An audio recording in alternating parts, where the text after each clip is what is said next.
अब देखो, जब भी किसी सॉल्ट को हीट करो तो हीट करने के बाद जो अनडिकम्पोज मटेरियल बचता है उसको बोलते हैं रेसिड्यू।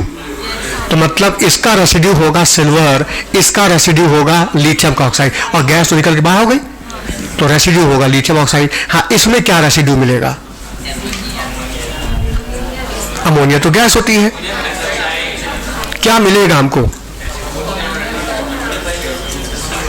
इस सॉल्ट को गर्म करोगे तो क्या मिलेगा? रेसिड्यू। इसको हीट करोगे तो अमोनिया निकलेगी, इधर से CO2 बाहर आएगा, वाटर वेपर भी बाहर आएगा, रेसिड्यू कोई भी नहीं है, मतलब पूरा उड़ के गायब, पूरा क्रिस्टल ही गायब हो जाएगा।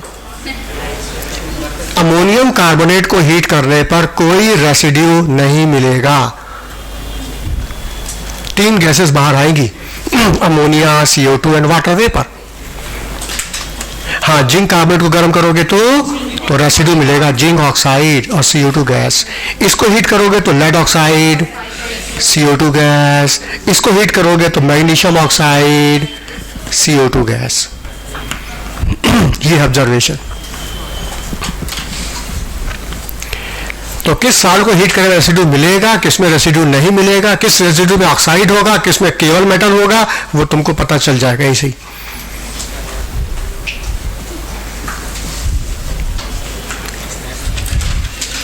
और जो अमोनिया निकलेगी इसकी पहचान है, इसके पास HCl से भीगा ग्रास लाट ले जाओ, HCl से भीगा, तो अमोनियम क्लोराइड का डेंस व्हाइट फिल्म दिखाई देगा। ये अमोनिया की पहचान है।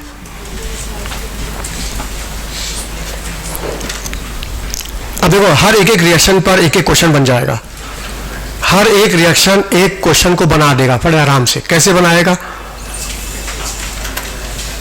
हाँ, कैसे बनाएगा? देखो सामने, salt A on heating gave residue B and gas C. Residue B become yellow on heating and white on cooling, and the gas C turn lime water milky, and excess of gas C is passed, milky color disappear. Identify the salt A. वो तो हमने टिक मार दिया, ऐसे 4 salt लिखा रहेगा और तुमको टिक मारना कौन है उसमें से, वो नहीं समझ में आया। अच्छा, फिर दूसरा क्वेश्चन आएगा। हाँ, इसको हीट करो, बताओ क्या मिलेगा? हाँ, कैल्शियम ऑक्साइड प्लस CO2। ये रेसिड्यू है, ये गैस है। हाँ, क्वेश्चन आएगा, salt A on heating give residue B which are basic in nature, and gas C. Residue B when dissolved in water giving hissing sound. Hissing sound. ये चूने का पत्थर है, चूने के पत्थर को पानी में डालो तो सनसनाहट की आवाज नहीं आती है, hissing sound. And the gas C turn lime water milky. Identify the salt A।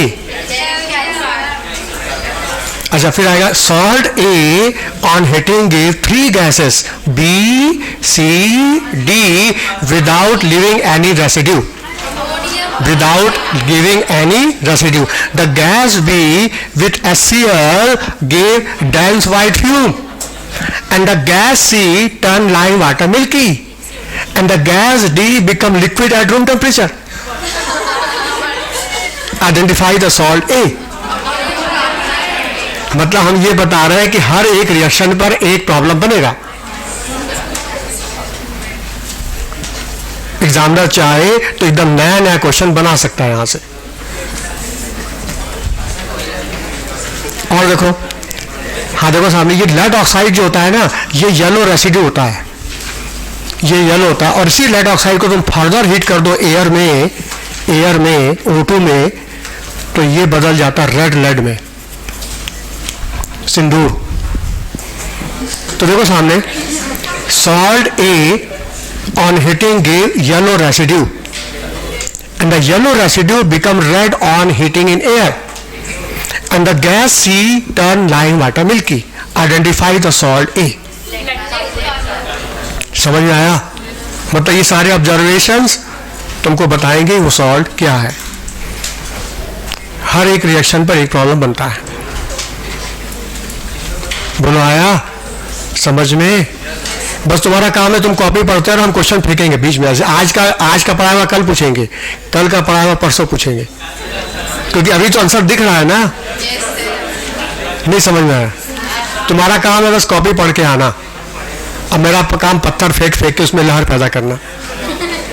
अंदर होगा तो छलक के बाहर आएगा।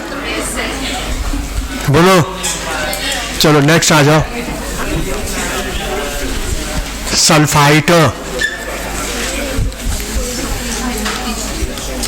And bisulphide.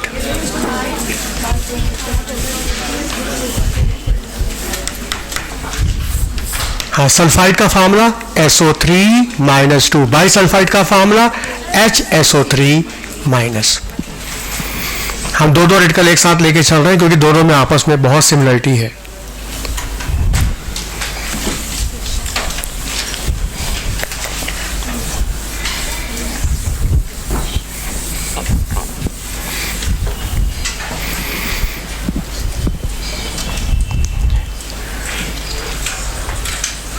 हाँ, सबसे पहले इनकी सॉल्बिलिटी।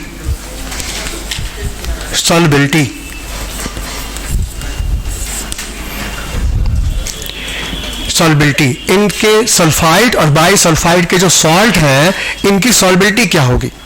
जवाब वही होगी जो कार्बोनेट बाइकार्बोनेट की है, same as carbonate and bicarbonate.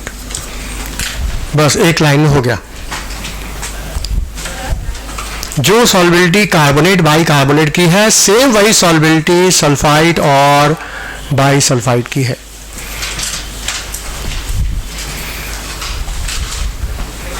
ठीक है, अब क्वेश्चन कैसे आएगा? देखो सामने क्वेश्चन आएगा, तुम्हारे सामने सोडियम सल्फाइड रख दिया। अब बताइए पानी में सॉल्युबल है कि नहीं?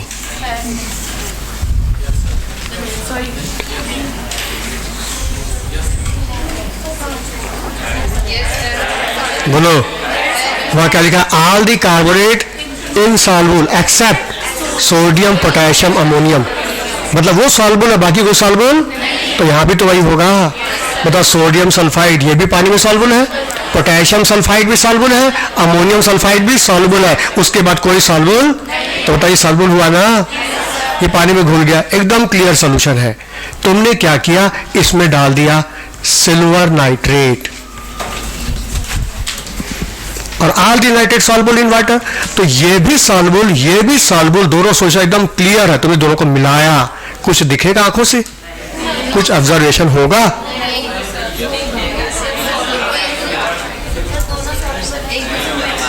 अब जब दोनों सॉल्युबल आयनों में टूटेंगे, और जब टूटेंगे तो ये टूट के क्या देगा? Na+, ये SO3-2, ये Ag+NO3। और जब आयन्स फ्री हो जाएंगे तो आपस में टकराएंगे और टक्कर अपोजिट चार्ज आयनों में होगी। तो बताओ, ये सोडियम आयन जाके इससे टकराएगा, ये जाके इससे टकराएगा, और जब ये आपस में टकराएंगे तो बताओ Ag2SO3 बनेगा कि नहीं? और जैसे ही बनेगा ये प्रेसिपिटेट कर जाएगा, क्योंकि सोडियम पोटेशियम अमोनियम सल्फाइड के अलावा सब तो इनसॉल्युबल है। और जो इनसॉल्युबल है मतलब प्रेसिपिटेट, और जो प्रेसिपिटेट करेगा रिएक्शन क्या होगा? इरिवर्सिबल। मतलब तुमको आंखों से प्रेसिपिटेट दिखाई देगा।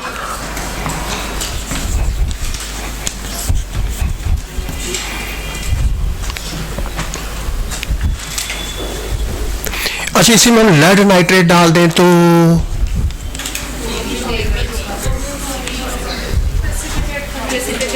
All the nitrate soluble in water, ये भी सॉल्युबल, एकदम क्लियर सॉल्यूशन है। दोनों आयंस फ्री हैं, जहां मिलाओगे तो ये फ्री आयन आपस में टक्कर मारेंगे, अपोजिट चार्ज आयंस टकराएंगे। जहां लेड की टक्कर सल्फाइड से हुई, कैटायन के एनायन से, तो लेड सल्फाइड बन जाएगा। और ये भी इनसॉल्युबल है, केवल सॉल्युबल है सोडियम पोटेशियम अमोनियम, बाकी कोई सॉल्युबल नहीं है। तो ये भी तो इनसॉल्युबल है। ये क्या करेगा? प्रेसिपिटेट, रिएक्शन क्या होगा? इरिवर्सिबल, और तुमको दिखेगा वाइट प्रेसिपिटेट। हाँ, लेड सल्फाइड भी वाइट होता है, वाइट प्रेसिपिटेट। और ये white precipitate lead sulphide air में कुछ देर बाद ऑक्सीडाइज हो जाएगा, थोड़ी देर बाद, और ये ऑक्सीडाइज होके लेड सल्फेट बना देगा और ये और वाइट हो जाएगा। इसको बोलते हैं सफेदा, वाइट लेड।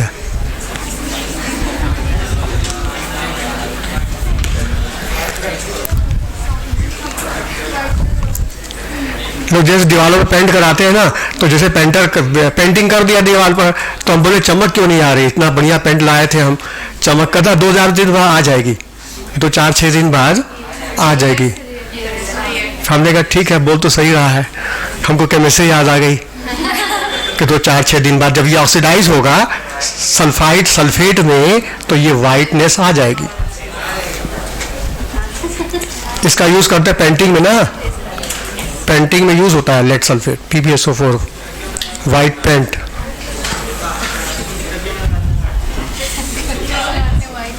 हाँ बोलो, समझ में आ रहा है? अच्छा, इसी में अमोनियम क्लोराइड मिलाएंगे तो क्या हमको प्रेसिपिटेट मिलेगा? बोलो, नहीं मिलेगा। बोलो, क्योंकि सॉल्युबल है, अमोनियम सल्फाइड सॉल्युबल है, कोई प्रेसिपिटेट नहीं मिलेगा। अच्छा, इसी में हम बेरियम क्लोराइड डाल दें तो मतलब बेरियम सल्फाइड बन जाएगा, और ये बेरियम सल्फाइड क्या है, इनसॉल्युबल है, हमको वाइट प्रेसिपिटेट मिलेगा। अच्छा, इसी वाइट प्रेसिपिटेट में हमने HCl डाल दिया, क्या होगा बताओ, क्या होगा? इसी वाइट प्रेसिपिटेट में हमने HCl डाल दिया, डायल्यूट HCl डाल दिया, बताओ क्या होगा? ये बताइए, स्ट्रॉन्ग एसिड है और ये वीक एसिड का सॉल्ट है, तो स्ट्रॉन्ग एसिड क्या करेगा वीक एसिड को? इसमें से SO2 गैस निकलेगी।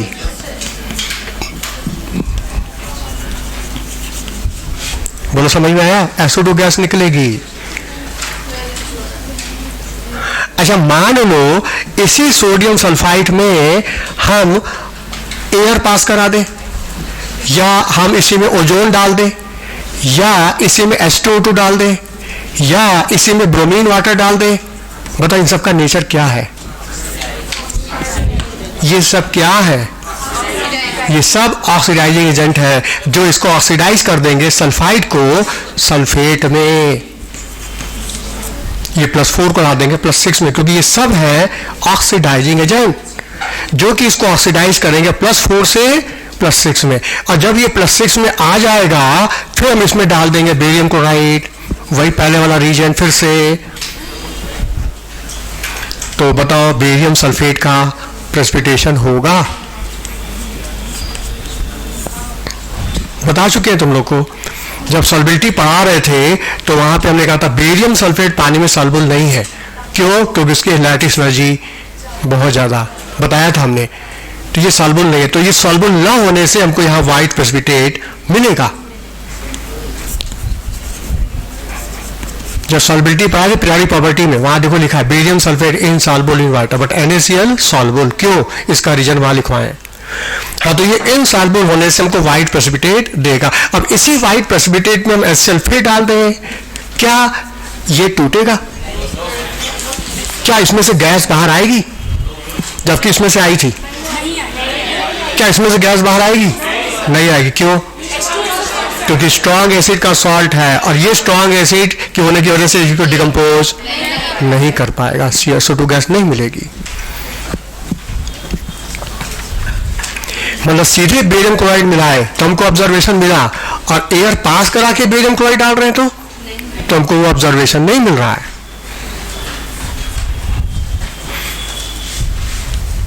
तो बताइए, ये सारे रिएक्शन बोर्ड पे लिखे हैं, हम क्या याद किए? बस इतना ही याद किए, बस कि sodium potassium ammonium carbonate soluble, बाकी सब इनसॉल्युबल। बस एक लाइन याद कर ली, इतने सारे रिएक्शन लिखा गए हमसे। बोलो,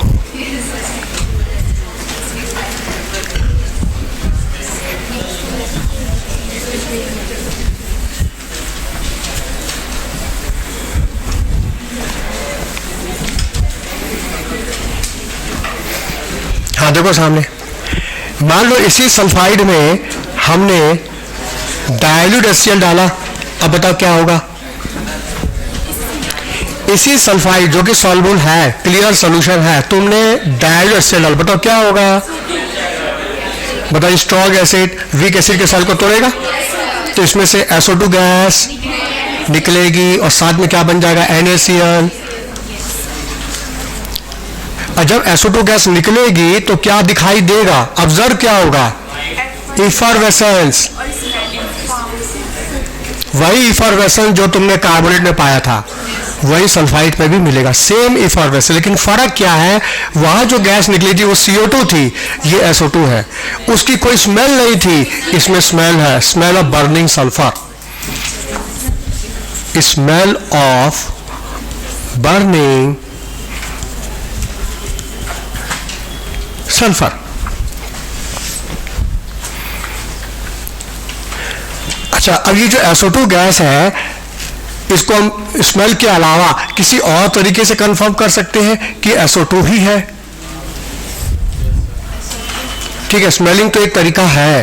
क्या एग्जामिनर उसी तरीके से क्वेश्चन बनाएगा? वो नए तरीके से क्वेश्चन घुमा के बना देगा, वो एक नया ऑप्शन डाल देगा। क्या किसी और ऑप्शन से हम इस गैस को कंफर्म कर सकते हैं? हाँ, लाइम वाटर टेस्ट। अच्छा, लाइम वाटर क्या होता है? Calcium hydroxide, lime water. ऐसा क्यों? ये लाइम वाटर टेस्ट क्यों दे रहा है? क्योंकि मेटल का hydroxide basic, non metal oxide acid, और एसिड बेस मिलाओ तो क्या बनता है? सॉल्ट। कैल्शियम सल्फाइड का ये सॉल्ट बन जाएगा और ये मिल्की हो जाएगा, सॉल्यूशन बिकम मिल्की, क्योंकि पानी में सॉल्युबल नहीं है। याद रखना, एसिड बेस रिएक्शन के दौरान ऑक्सीडेशन नंबर में कोई चेंज नहीं होता है। यहां भी सल्फर +4 है, यहां भी +4 ही रहेगा, ऑक्सीडेशन नंबर में चेंज नहीं आएगा। एसिड बेस रिएक्शन है ये। और इस मिल्की कलर में तुमने SO2 और पास करा दिया, और पास करा दिया। अब क्या होगा? गायब। क्यों गायब? हाँ, कैल्शियम बाइसल्फाइड। और ये बाइसल्फाइड क्या होता है? पानी में ही एग्जिस्ट करता है, ये पानी में ही एग्जिस्ट करता है। Milky colour disappear, disappear, milky disappear, क्योंकि पानी में सॉल्युबल फॉर्म में रहता है। Calcium bisulphide.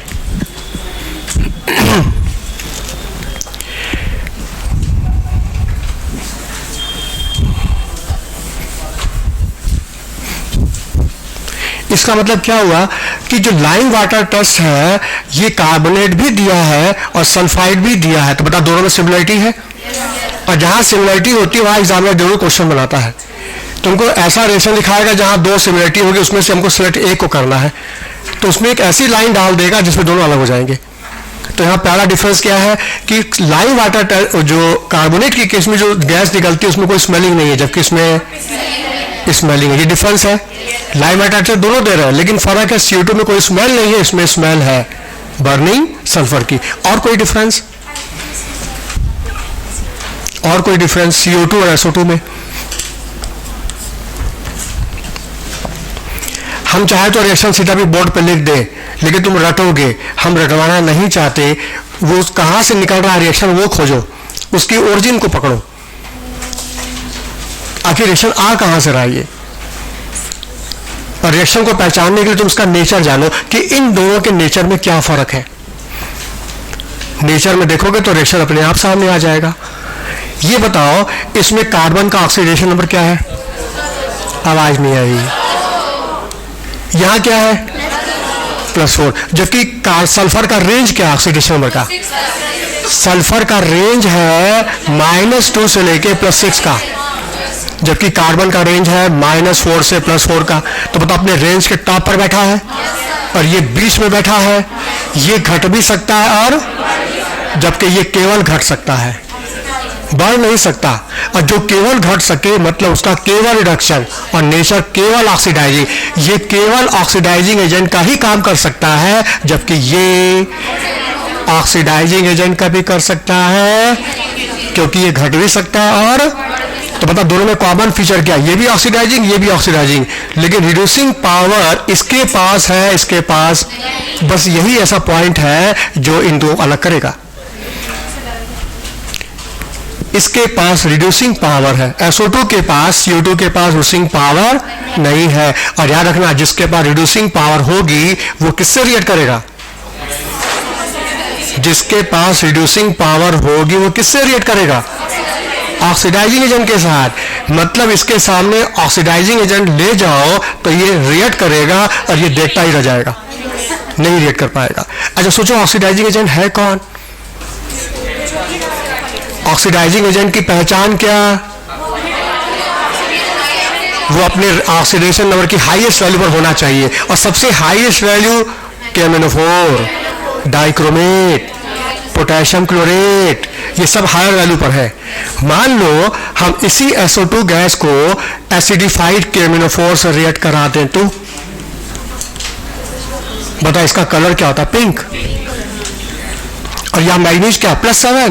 बता अपनी रेंज के टॉप पर है, तो इसका नेचर है ऑक्सीडाइजिंग, और ये क्या है?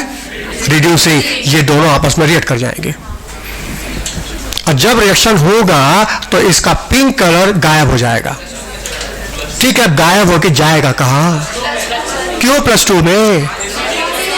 हाँ, क्योंकि मैग्नीज का +2 स्टेबल है और एसिडिक मीडियम में 5 का चेंज है, तो मतलब बन जाएगा MnSO4 plus K2SO4 plus water, ये बन जाएगा। मतलब पिंक से क्या होगा? Colour less. क्या ये रिएक्शन CO2 दे सकता है? यही डिफरेंस है। अच्छा, इसी SO2 को तुम एसिडिफाइड डाइक्रोमेट से रिएक्ट करा दो, चलो, जिसका कलर होता है ऑरेंज, ऑरेंज, और ये भी +6 में है, अपनी रेंज के सबसे टॉप पर है। तो ये होगा ऑक्सीडाइजिंग, ये होगा रिड्यूसिंग। और जब ये ऑक्सीडाइजिंग एजेंट है तो इसको ऑक्सीडाइज करेगा अपने खुद, रिड्यूस होगा, और जब ये रिड्यूस होगा तो इसका ऑक्सीडेशन नंबर बढ़ेगा घटेगा? घट के जाएगा कहाँ? हाँ, +3 में, क्योंकि क्रोमियम का +3 स्टेबल है। अब बन जाएगा क्रोमिक सल्फेट का ग्रीन कलर तुमको दिखाई देगा, green solution, green solution chromic sulphate का। CO2 ये रेशा नहीं दिखा सकता।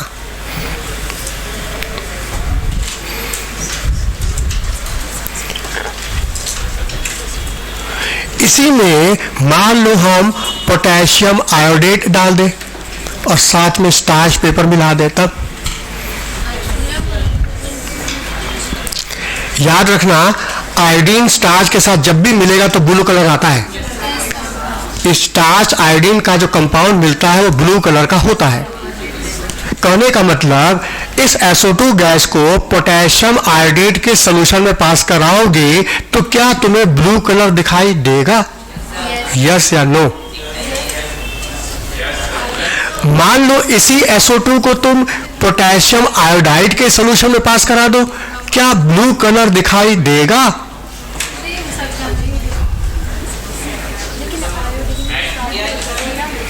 ये बताओ इसका नेचर क्या है?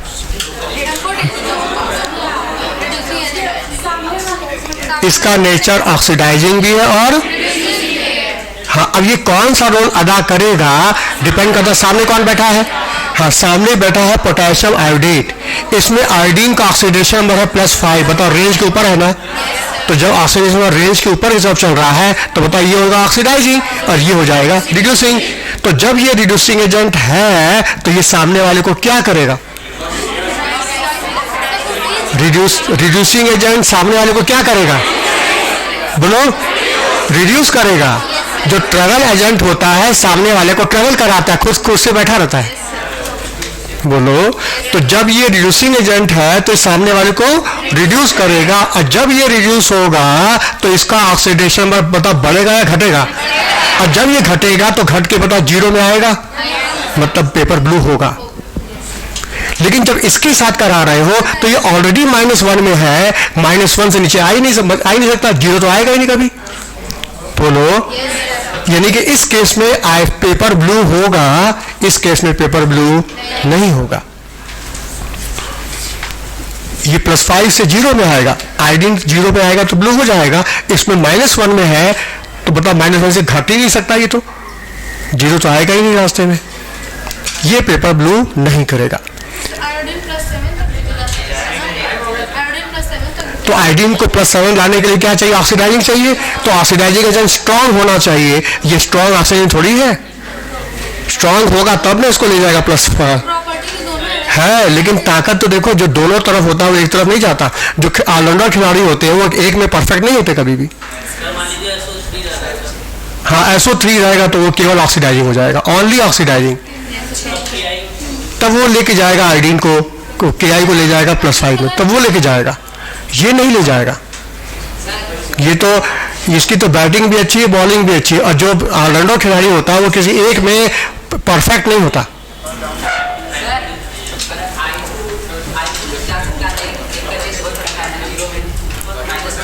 नहीं नहीं, क्योंकि सुनो ध्यान से बता, इसमें एक आयोडीन का सबसे लोअर वैल्यू है ना। जब एलिमेंट अपनी लोअर वैल्यू पर है तो इसका नेचर रिड्यूसिंग हुआ। बोलो, जब ये रिड्यूसिंग है और ये भी रिड्यूसिंग एजेंट है, जल्दी आपस में रिएक्ट करेंगे नहीं। ये तब रिएक्ट करेंगे जब इसकी ऑक्सीडाइजिंग पावर ज्यादा होगी, क्योंकि दोनों का नेचर सेम है। ये भी रिड्यूसिंग, ये भी रिड्यूसिंग, और इसकी ऑक्सीडाइजिंग पावर कम है। अरे है, लेकिन ऑक्सीडाइजिंग पावर में कमजोर है ना। +6 ऑक्सीडाइजिंग पावर है, SO3 न कि SO2। ये +4 है, +6 वाला ऑक्सीडाइजिंग होता है, ये तो +4 है।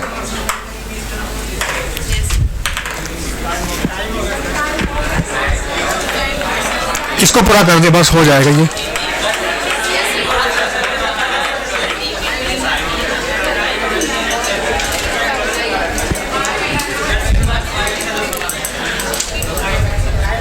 हाँ बोलो, समझ में आ रहा है?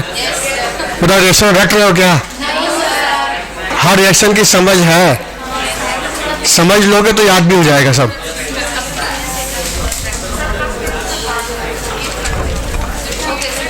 हाँ देखो सामने, मान लो इसी SO2 में तुमने H2S पास करा दिया। ध्यान से देखो, इसी SO2 में तुमने H2S पास करा दिया। अब ध्यान से देखो, इस H2S में सल्फर का ऑक्सीडेशन नंबर -2, और ये क्या है? +4। जब कोई एलिमेंट अपनी ऑक्सीजन स्टेट की सबसे बॉटम पर रहता है, बॉटम पर, तो